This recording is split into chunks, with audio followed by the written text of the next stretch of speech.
Ils étaient des experts. Ces personnes avaient une grande influence et étaient des experts dans un domaine où il y a vraiment peu d'experts. Il n'est pas bruyant. Il n'est pas ostentatoire. Eastwood ne court pas après les projecteurs. Il laisse simplement le travail parler. Et quand il parle, les gens écoutent. Je dirais que c'est probablement un peu d'expertise et beaucoup de chance. Pendant plus de 60 ans, Clint Eastwood a défini un type d'interprétation différent, stoïque, élancé, brutalement efficace, sans fioritures, sans bruit, juste une présence brute et concentrée. Mais quand on écarte le silence, il y a autre chose. Quelqu'un qui observe tout, les acteurs qu'il respecte ne sont pas ceux qui récoltent les applaudissements. Ce sont ceux qui disparaissent dans le cadre, ceux qui laissent l'histoire passer avant l'ego, qui font le travail et s'effacent. Il ne se soucie pas du spectacle, il se souvient de la performance. Le bon, le mauvais et le truand. Dirty Harry, Million Dollar Baby, Grand Torino. Des icônes de l'Ouest aux légendes de l'après-guerre, Eastwood a partagé l'écran et le plateau avec des géants. Mais derrière son regard plissé, il reste un fan, un admirateur discret, un réalisateur qui n'a jamais oublié le pouvoir de voir quelqu'un y croire vraiment. Et quand il prononce un nom à haute voix, il le garde en mémoire pour la vie. Dawn était un type qui pouvait obtenir beaucoup de pellicules, beaucoup sur pellicule, mais avec très peu en termes de budget. Il a vu des centaines de stars, mais seules quelques-unes ont gagné une place permanente. Le type d'acteur qu'Eastwood se souvient, et avec lesquels il se battrait pour travailler à nouveau. Voici les 5 acteurs que Clint Eastwood respecte le plus. Pas de bruit, pas de battage, juste ceux qu'il n'a jamais cessé de regarder.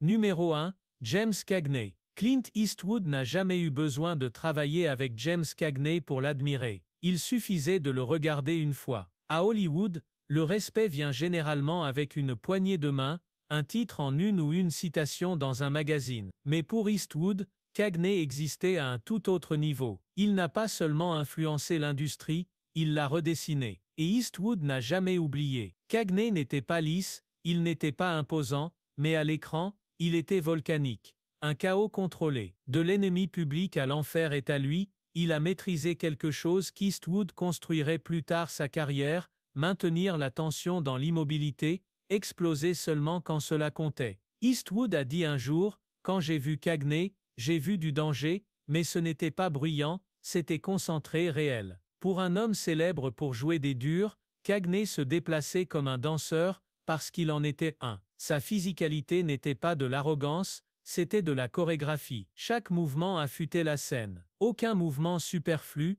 aucune comédie. C'est la partie qu'Eastwood n'a jamais cessé d'étudier. Il n'imitait pas Cagney, il héritait d'un code. Derrière la caméra, Eastwood ne réalisait pas comme Cagney, mais il choisissait ses acteurs en pensant à Cagney. Des acteurs qui ne cilaient pas, qui pouvaient charger l'intensité dans un regard, qui pouvaient rester silencieux dans une pièce, et pourtant la dominer. Et Cagney ne livrait pas seulement une présence, il comprenait le tempo, il pouvait étirer une pause jusqu'à ce qu'elle brise vos nerfs, puis la ramener au rythme comme si c'était prévu. Ça l'était toujours. Pour Eastwood, ce n'était jamais une question de coup de poing, c'était une question de préparation. Cagney vous donnait le moment avant l'explosion, et c'est là que réside l'art. Cagney s'est retiré à ses propres conditions. Pas de fondu, pas de tournée de retour, juste une coupe nette, comme une scène qui se termine à son apogée. Et Eastwood, il a vu cela comme la plus grande performance de toutes. Pas d'ego, pas de bruit,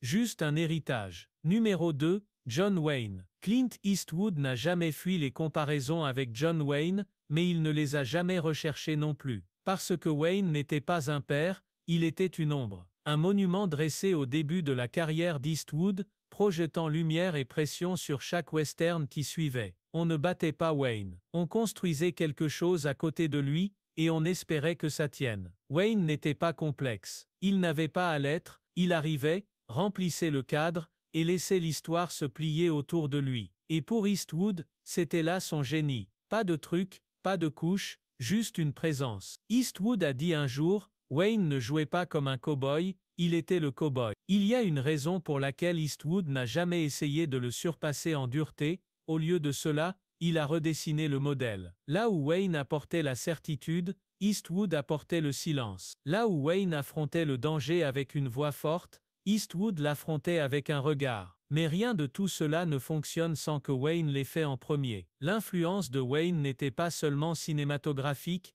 elle était culturelle. Il a défini le héros américain à l'écran pendant des décennies, honneur, courage, et un sens de la justice qu'il n'était pas nécessaire d'expliquer. Il était le modèle, même pour ceux qui essayaient de le briser. Et Eastwood, il n'a pas copié le mythe, il l'a questionné. Mais le respect était toujours là, discret, constant. Eastwood n'adorait pas Wayne. Il le comprenait, comprenait le poids de porter un film avec immobilité, comprenait comment une seule réplique pouvait façonner une scène entière. Comprenait que quand on dirige à l'écran, on ne suit pas les règles, on les établit. Wayne n'était pas subtil, il n'avait pas besoin de l'être. Il était le revolver avant le coup, le regard avant la tempête. Et pour Eastwood, ce type de présence ne se démode jamais. Numéro 3, James Stewart.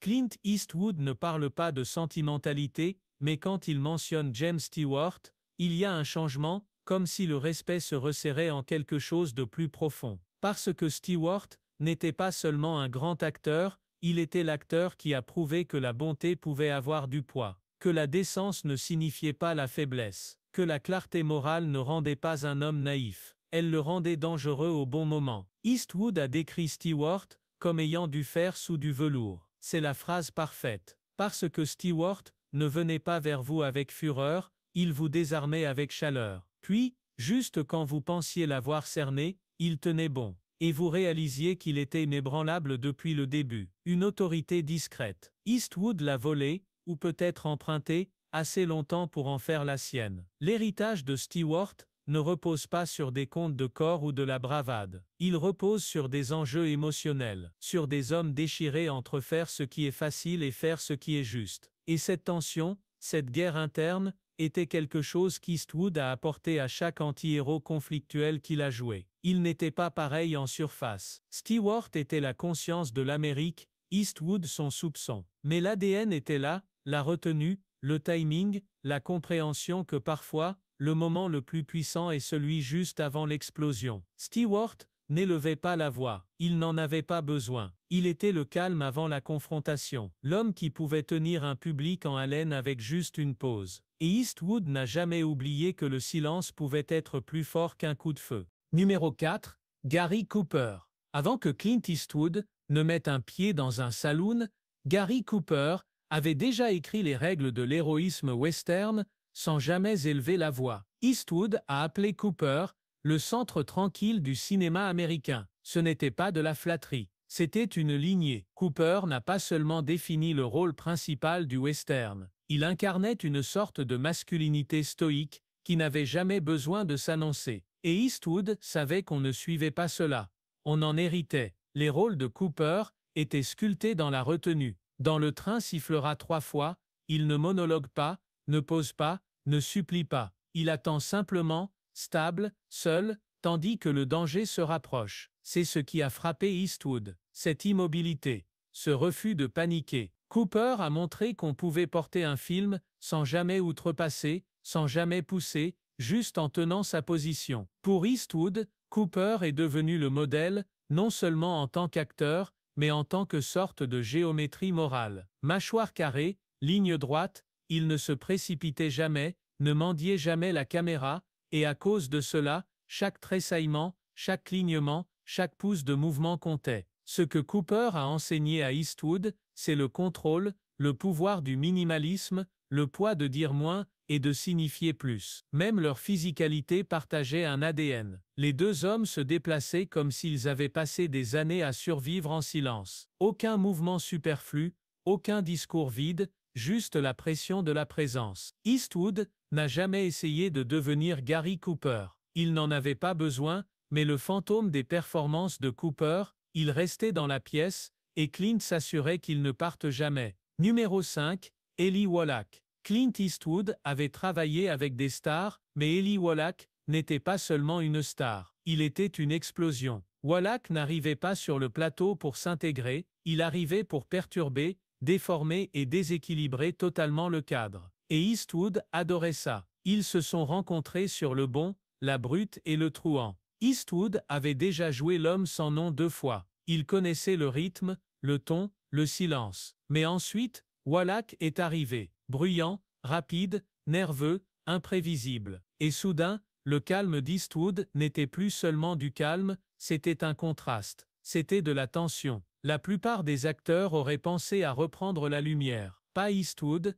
il savait exactement ce que Wallach apportait le chaos. Le personnage de Wallach, Tuco, ne criait pas ou ne gesticulait pas seulement. Il bougeait, chaque geste avait de l'électricité. Il était le genre d'acteur qui ne laissait jamais la caméra se reposer, et cela forçait Eastwood à ancrer le cadre encore plus fort. Quand tu dois tirer, tire, ne parle pas. Hors écran, Wallach était théâtral. À l'écran, il était volcanique. Et pourtant, Eastwood n'a jamais scié. Il n'a jamais essayé de le surpasser. Parce que dans cette dynamique, Eastwood silencieux, Wallach maniaque, quelque chose d'incroyable se produisait. Le film respirait différemment. C'était une masterclass de dualité. Acier et fumée, glace et feu. Eastwood savait que Wallach ne fragilisait pas l'histoire. Il l'affûtait. C'est pourquoi il continuait à parler de Wallach longtemps après la fin du film. Parce qu'au milieu d'une épopée poussiéreuse de 3 heures, c'était Wallach qui rendait tout imprévisible. Et Eastwood n'a jamais oublié qui rendait le silence plus fort. Clint Eastwood n'a jamais eu besoin d'une foule pour lui dire qui comptait. Son respect n'était jamais bruyant, juste durable. Ce n'étaient pas seulement des acteurs qu'il admirait. C'étaient des fondations, des hommes qui ont façonné sa manière de bouger, de parler et de rester immobile à l'écran. Certains lui ont appris le silence, d'autres lui ont appris la tempête. Mais tous Cagney, Wayne, Stewart, Cooper, Wallach, vivaient dans son travail, image par image, pas à pas. Et si vous êtes resté jusqu'à la fin, vous comprenez déjà pourquoi. Maintenant, dites-nous dans les commentaires quel nom vous auriez ajouté, et n'oubliez pas d'aimer et de vous abonner pour plus d'histoires qui coupent plus profondément que le générique.